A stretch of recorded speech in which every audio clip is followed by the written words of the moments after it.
tale as old as time. Wrong song, wrong song.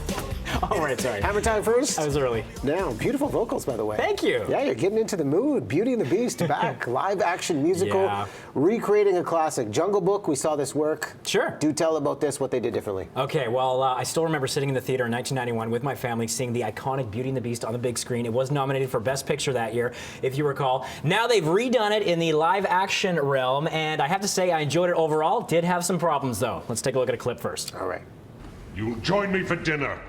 That's not a request. Gently, Master. The girl lost her father and her freedom in one day. Yes, the poor thing is probably in there scared to death. Exactly.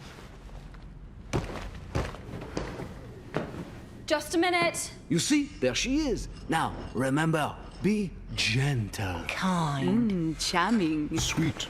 And when she opens the door, give her a dashing debonair smile. Come, come, show me the smile.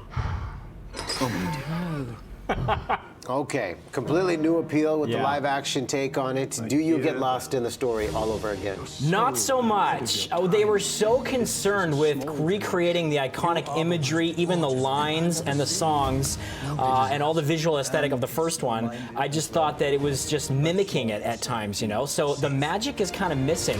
It's 45 minutes longer than the animated version, so there's some padding going on through a little more focus on the backstory of Belle and who her mother was, and some new songs, which frankly are a bit mediocre. Although I did enjoy how Kevin Kline had some room to work with the role as her father, Maurice.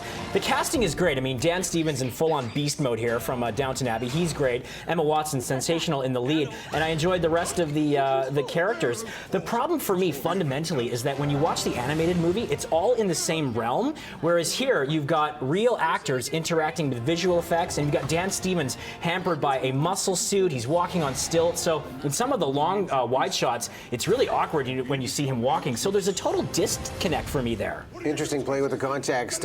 Much ado about nothing when it comes to character choice for Josh Gad in this movie? No, I thought that was fine. I mean, it fit the story well, and I enjoyed his performance. Some of the songs were done a little bit differently. Like Be Our Guest was great, I thought. And Ewan McGregor voices Lumiere. He did a fantastic job. But then songs like Gaston, which is one of my favorites in the movie, in the tavern, I thought it was a little bit awkward and stilted. And the beginning of the movie, the pacing is so rushed. It was like they were in such a hurry to get to all those iconic moments. It just felt like very stilted in terms of the storytelling. So overall, I enjoyed it. It's a rousing romance, but will always live in the shadow of the animated original. How many hammers? 3 out of 5. 3 out of 5. Okay. Now, complete other fare. Hockey movie, Jay Baruchel back many years later. Goon, Last of the Enforcers. Okay, this, of course, is Seann William Scott reprising his role, along with all the other characters we know and love from the 2011 smash hit.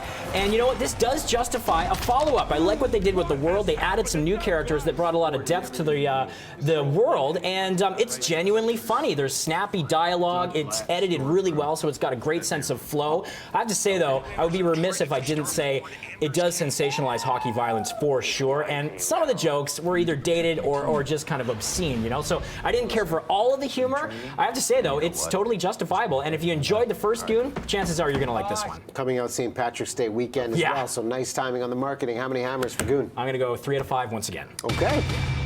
The reviews have come and gone.